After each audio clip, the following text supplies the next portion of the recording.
So short-term lending. Second thing is low cost, right? Worst case scenario, you might have a credit card that has a 19-20% interest rate, but guess what? The first 30 days is 0%. So if you want to just use your card to go get gas, just pay it off in 30 days. When you get the statement, and then you got 0%, same as cash, right? So you got low cost lending flexibility. With a lot of your credit cards, it's very different from,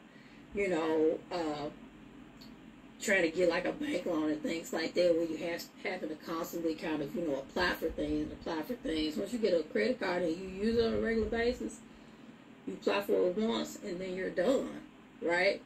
And sometimes they will just automatically give you, credit increases, your limits, or you can, based off your long-term credit history and things like that, you can just click a little button like on my Bank of America card. They'll just, when I log into the app, they'll just say, hey, you want a credit line increase? I'm like, yeah. Boop. And then it's like, yeah, we're going to use a little bit more on your limit.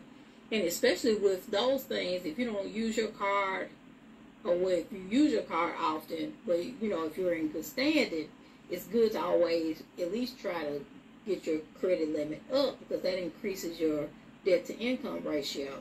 So if you have, like, say you got $10,000, try to make it easy. So if you got $10,000 limit and you've got $3,000 on it, right? So you got that 30%, right? And so if you want, like, say you had it for a couple of years and you want to get it increased, right, to like $15,000, right? That reduces your debt to income ratio, which will actually increase your credit score.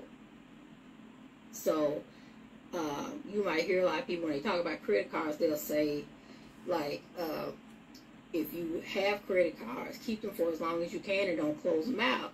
Because if you close them out, or if you don't use them and the creditors close them out, one is going to whatever that limit on the credit card is, that's going to be eliminated and reduce your debt-to-income ratio. And now, actually, depending on how you're using your credit card, it'll make your credit score go down. So